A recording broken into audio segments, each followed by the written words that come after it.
You can call me Naomi Baldwin. I used to answer every 3 a.m. email, breathe deadlines for breakfast, and treat other people's sloppy handoffs like a personal moral failing. By day, I ran the client accounts that kept our small family-run consultancy from wobbling into insolvency. By night, I answered the polite calls from our office answering service and rewrote proposals until my eyes blurred. At home, my resume read like a confession booth. Practical, apologetic, invisible. My parents, Richard and Elaine, liked their narratives tidy, the proud father of a golden son arc, and Alex fit into it like he'd been cut for the part. He smiled well, charmed at cocktail hours, and posted promotion shots with the exact right filters. I kept the gears turning. They applauded the poster on the stage. So when I found the accounting irregularities, it felt less like discovery and more like déjà vu. A small, elegant betrayal that had been wearing a suit and working the copier for months. I was at my desk late enough that the office coffee tasted like regret when a spreadsheet I didn't remember opening blinked at me with its mismatched totals. A consulting fee here that had evaporated into a blank line, an expense marked under client development that should have been tied to my team's work. A file with my signature that suddenly had his initials beside it. The numbers weren't poetic, they were precise, and they pointed to someone redirecting the credit, the cash, the stories. I texted the family thread. It was a small surgical move. We need to talk ASAP. I hit send and waited as if the word itself would summon a decent response. Instead, the thread pulsed with celebratory gifs and pictures of Alex with a trophy glass. My phone buzzed. "You're not our priority right now." That line, blunt, almost clerical in its cruelty, landed like a physical thing. It wasn't just indifference, it was permission. Not our priority. Not my problem. That night, I slept with the spreadsheet like a lit cigarette under my pillow. I did the sensible thing. I investigated. Investigated sounds dramatic. What I mean is, I followed the paper the way you follow a rumor, through email trails that smelled like corporate coffee, into folders that were curiously labeled, into meeting notes that read like someone learning how to care about other people's clients, just enough to look competent. I didn't hack anything. I didn't break into servers. I opened the drawers people left unlocked and read the memos they forgot to hide. There were many bureaucratic slip-ups. There was one pattern. My father, Richard, had been rerouting projects, not in the cinematic tabloid way you imagine.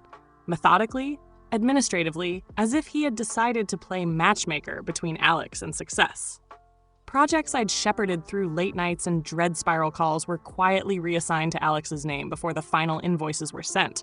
He got the credit, the clapping, the celebratory steak dinners. I got the extra work and a hollowed-out ledger. When I confronted him, he blinked as if the ledger was a puzzle and he'd misplaced a few pieces. He couched it in quiet paternalism. Alex was better with people.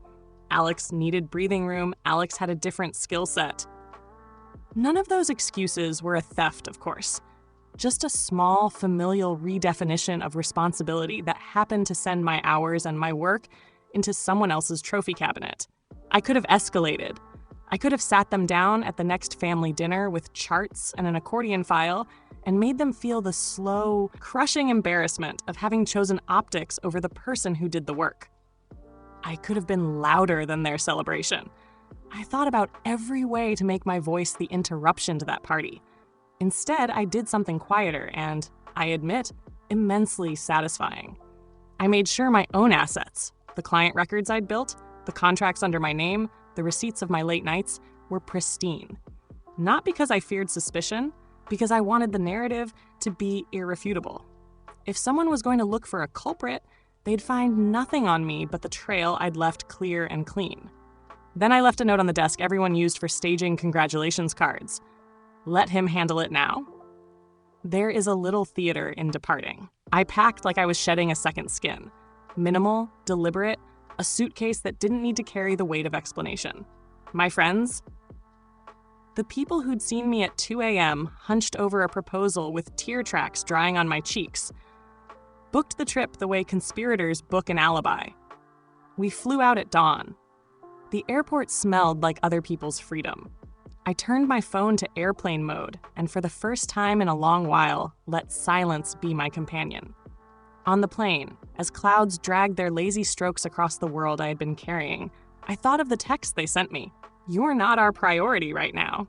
It had been an assignment, almost, arranged for me not to be noticed. I smiled because I'd accepted the assignment and then refused to perform the expected role.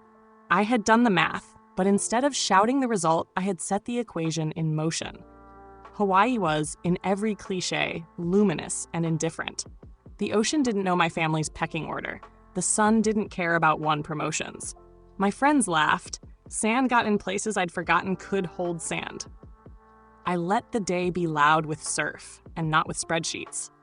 But I didn't numb myself. I watched my phone when it glowed with the occasional harmless notification, and I let the absence of our family's attention fill the space with something I'd been starving for, my own life. The nicest part about revenge that's not revenge at all is that it can be performed as a refusal, a withdrawal of your labor, your confession, your availability, and still look from the outside like a vacation. The suitcase in the overhead bin carried sunscreen and a note that would pivot a narrative left unchecked. I'd left a neat, unimpeachable signature on the file cabinets and walked away. People think the point of being seen is to be applauded. Sometimes the point is to remove yourself from the performance so that the stage collapses under the weight of someone else's unearned applause. I didn't want my family's eyes to turn to me in guilt. I wanted them to turn because the thing they'd been nurturing, Alex's neat, glossy life, began to wobble under the weight of tasks he did not know how to hold. The flight dipped. The ocean below looked like a ledger with all its rows finally adding up.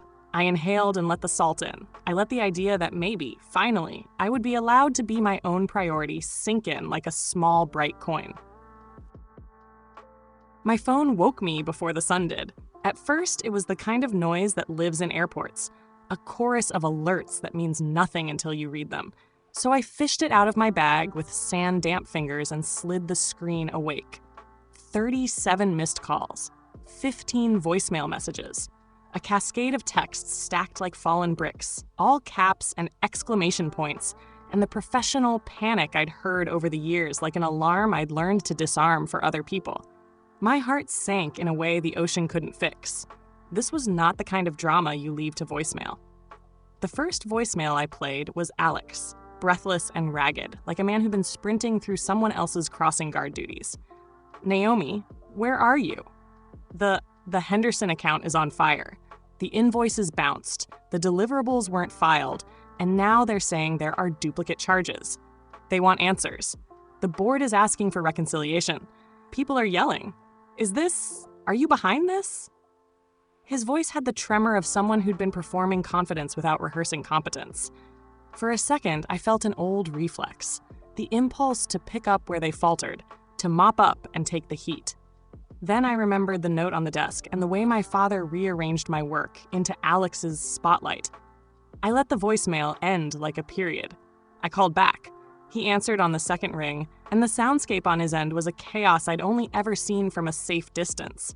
People talking over each other, a repeated ringtone of a client demanding to be heard. There was an accusation waiting for me like an arrow. "You did this. You set me up," he spat, as if I'd staged a trap in the sand. "No," I said. "I gave you what you've always wanted." There's a look people get when they are confronted with a truth they chose, like a smile frozen mid-approval. Alex's anger flared into confusion. "What does that even mean?" "It means you were given the applause and not the scaffolding," I said. "You wanted the trophy. You didn't want the invoices, the spreadsheets, the client emails at 2 a.m. You were handed the finish line, but not the finish." I told him what I'd found, the reassigned files, the quiet administrative nudges that had sent my complete projects under his name at the very moment clients were asked to sign and pay. I did not gloat. I recited facts the way a trained accountant would. Dates, file names, email timestamps. I had left those facts clean on purpose. Lying would have cheapened the moment and let them call it a domestic row. Precision leaves less room for the theatrics they preferred. At first, he tried to fight with the old vocabulary. "You're jealous. You always want control. You can't let anyone else." But his words became small islands in a rising tide of operational failures. Clients started forwarding me copies of emails where deadlines had evaporated and deliverables contained last year's reports. Henderson, the client Alex had smiled for at cocktail parties, threatened legal action. My inbox filled with people who had trusted me and were now burned. I listened, and for the first time, I didn't step in to rescue. His panic was articulate in a way I'd admired before but never feared. He could perform stress like a public speaker, but competence was the private work he'd never been asked to do. When you wear a suit long enough, people assume the person inside knows the pattern. Alex had memorized the pattern of gratitude. He hadn't learned how to carry responsibility through a slow, boring grind. He'd been allowed to be the face while others moved the ropes and tightened the knots. Removing those hands was not sabotage. It was a removal of the constant cushioning he'd been given. Days later, my parents called. "Naomi, how could you not help him?" My mother asked, voice brittle, as if reciting a memory where she had stood in the corner of her own life and watched someone else's child catch fire. My father's message was more direct. If you cared about the family, you would have picked up and fixed this. You could have saved him. I replayed their words from that night I'd sent the text. "We need to talk ASAP," I had written. Their reply, "You're not our priority right now," had been filed by them under scheduling, like an event they could move. I told them exactly what I told them then. You prioritized optics. You picked the version of Alex that fit your story. They told me I wasn't the priority, I said into the phone, the sentence small and clinical and heavier than either of us expected. I honored that. In my mother's silence, I could hear the slow dismantling of a narrative, the neat arc of the golden child who always smiled and the daughter who did the work. The silence turned into a whisper of embarrassed excuses. We didn't know it was that bad. We thought we were helping. And I let them have their sentences. I was not eager to dismantle their guilt into fresh pieces. I only wanted to plant a mirror and let the reflections speak. The fallout was oddly swift. Clients who'd been placated by Alex's charm discovered the missing scaffolding and asked the hard question: who had been handling the work? They followed the facts and found austerity where they expected a safety net. The board convened. Alex's confidence, that carefully curated film of self-assurance, began to crack under questioning he hadn't rehearsed for. We had all watched him perform for so long that none of them had kept an eye on whether he could actually do the quiet, unglamorous work. He called me a few days in, voice raw. "So now what?" he asked. There was no accusation, just a man stunned by the shape of his own shortcomings. "Now you learn," I said, "or you don't. That's between you and what you want to be." There's a mechanical cruelty to watching someone you loved flail not because of evil, but because of absence. My relief was not a joy at his pain.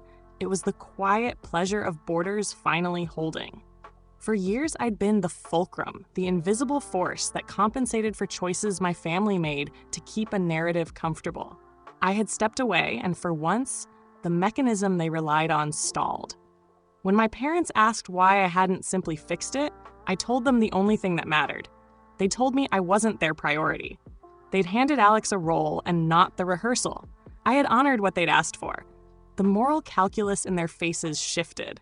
They were imagining the cost of their choice in real time. I did not gloat. I did not dance on the ruins. I answered their calls with a steady voice and with facts laid out like a clean ledger. If revenge has a shape in this life, it was not fireworks. It was a subtle redirection, removing the invisible labor I'd been expected to provide and letting the system discover whether it could stand without me. The discovery was, heartbreakingly, illuminating.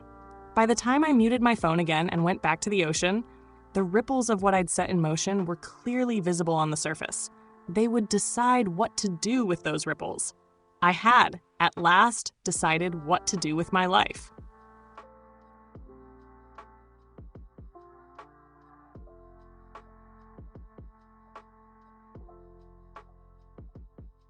The weeks that followed felt like watching a slow-motion collapse through a window you couldn't close.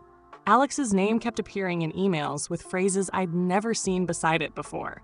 Formal, review, compliance, client remediation. The board didn't want drama. They wanted answers. When the answers came back with timestamps and signatures that didn't match the speeches he'd given at holiday parties, the applause that had buoyed him turned to a background hiss. He was put on leave. Clients demanded refunds. One of the bigger accounts quietly moved to a competitor. The firm's glossy metal had a dent in it, and the dent had my initials on the paperwork. I could have returned to the office with triumphant fanfare.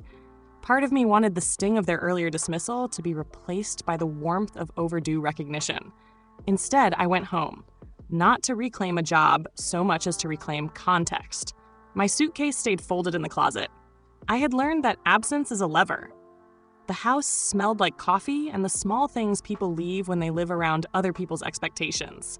A watch my father misplaced, a pair of Alex's loafers, a framed photo where I'd been cropped out of a team shot because my head was bent over a laptop. They called first. The calls were hesitant at first, as if they'd walked back into a room and noticed dust on a surface they'd always assumed would hold a trophy. "Naomi," my mother said, voice softer than it had been on the thread, "we need you." The sentence arrived with a freight of things unsaid. I listened as they explained, not with excuses so much as small admissions. They'd seen cracks they'd decided weren't their problem. They'd cheered without asking who did the work. They'd valued optics. The apology was rawer than I'd expected because it had to be earned.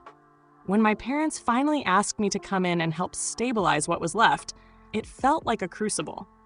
I drove into town with my practical coat zipped up tight, not because I was cold, but because I wanted to feel the shape of myself under the fabric. Not an unpaid laborer, not a background operator, but a person setting terms. The boardroom smelled of hand sanitizer and fear. Alex's chair sat empty. The portrait of the firm's future had been momentarily misplaced. They wanted my hands. They wanted my mind. They wanted the competence they had outsourced for years. I listened to their requests and then answered in a language they'd finally learned to respect: specifics. I laid out what needed fixing, who needed to be contacted, which clients required immediate reconciliation, and what structural changes would prevent this exact arrangement from happening again. When they offered me the position people were whispering about, the one with the title and the budget and the autonomy, I didn't take it instantly. I negotiated. It felt small and wonderful, and very grown up to ask for things like parity, transparency in decision-making, and a public acknowledgement of the failures that had let this happen. My father read the terms and, for the first time in a long while, met my eyes without looking away. There was shame there, yes, but also something that resembled pride. Not the automatic, storybook pride he'd worn for Alex, but a quieter, earned one. My mother cried once, terse and surprised, and it was not the messy collapse of grief. It was the small, late release of a parent realizing the cost of their omissions. Alex eased back into town like a man whose props had been removed. People spoke to him guardedly. Charm does not fix missing spreadsheets. I did what I could professionally, reconciliation where possible, tough conversations where necessary, but I refused to be the family's safety net any longer. If he wanted to learn, I'd help him learn. If he wanted pity, that was not mine to give in ledger form. Recognition arrived weirdly. It didn't come as a parade or a single magnified moment. It came in practical ways. A client who'd never hung up on me without a thanks calling me by my full name in a public meeting, a budget line with my initials on it, a small formal email from the partners that said, plainly and without flourish, "Naomi Baldwin will lead the Client Reconciliation Task Force." The email felt like a legal weight being put where it should have been years ago. The nicest part, the part I hadn't planned for when I left that note on the desk, was how the house changed. My parents began to ask my opinion about things that didn't involve damage control, what to plant in the yard, how to finally fix the squeak in the hall, what film we might watch together that required popcorn. They were awkward at first. Apologies have the clumsy rhythm of people learning to dance again. But there it was. My name said with attention instead of schedule. My presence no longer an afterthought. Sitting at the kitchen table one evening, a mug steamed between my hands, and Alex knocked on the door. He didn't ask for more favors. He didn't ask for absolution. He asked, quietly, whether I would teach him how to do the boring, necessary things without making him feel smaller. I told him yes, under the condition that he show up on time and bring pens that worked. He laughed, a small, humbled sound, and I realized my revenge had been less about ruin and more about reassigning labor, both emotional and professional, to the people who actually asked for it. On my last morning in that week of tidy negotiations, I walked to the corner where the city met a strip of trees and sat for a while. The ledger that had once been my burden had been balanced not with vengeance but with boundaries. The family had finally seen me, not because I'd shouted until they understood, but because the scaffolding they'd built around image rather than effort had collapsed and revealed the person who'd kept the building upright. I didn't feel triumphant in the cartoon sense. I felt the small, stubborn relief of a mechanism finally doing what it was designed to do: hold weight honestly or fail openly. The credit didn't make me larger. It made living with them simpler. When my mother called later that day and said, "Thank you, Naomi," I heard something new in her voice, recognition that had the texture of earned respect. I answered without drama, and it sounded like peace.